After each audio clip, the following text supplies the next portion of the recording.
আচ্ছা নিবেদিতা, কেমন হতো যদি আমি হতাম একটি প্রেমের উপন্যাস? রাত জেগে ফোনের অল্প আলোতে কাঁথা মুড়ি দিয়ে পড়তে, আমাকে গভীর মনোযোগ দিয়ে পড়তে, মাঝখানের 1-2 লাইন বাদ দিয়ে অন্য লাইন চলে যেতে, বিরক্ত নিয়ে আবার ফিরে যেতে সেই লাইনে। 7ম পৃষ্ঠার সবচেয়ে আবেগী লাইনটা পড়ে তোমার চোখে ছোটখাটো ঝর্ণার সৃষ্টি হতো। এক ফোঁটা নোনা জল তোমার গাল গড়িয়ে এসে পড়তো লাইনটির এক শব্দের উপরে।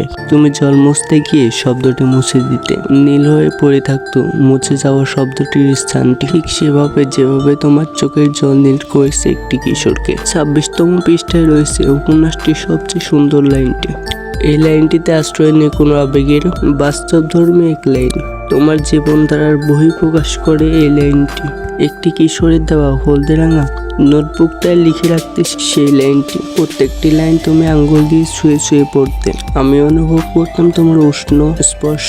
ভালোই হতো যদি হতাম একটি উপন্যাস। আঙ্গুল দিয়ে মার্ক করে পড়তে পড়তে 66তম পৃষ্ঠায় এসে বাচ্চাদের মতো খিলখিল করে হাসতে। এই পৃষ্ঠায় সার্থক। তোমার অপরূপ হাসি দেখে আমি হতাম মুগ্ধ।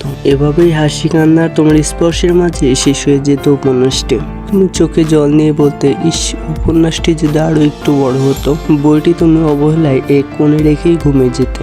ঠিক 7 দিন পরেই বইটিকে গ্রাস করত শহরের যত ধুলোবালি। নীল স্থানের শব্দটি তেমনই রয়ে যেত যেমন রয়ে গেছে সেই কিশোর ছেলেটি।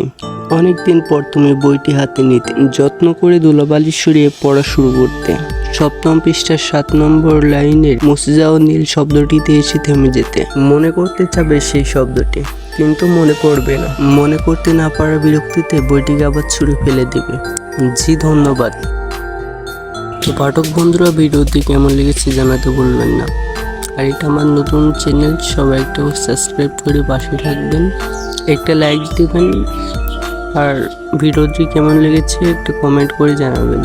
আর আপনাদের ছোটো ভাইয়ের জন্য একটু দোয়া করবেন যেন প্রতিনিয়ত আপনাদের জন্য নতুন নতুন ভিডিও নিয়ে আসতে পারি।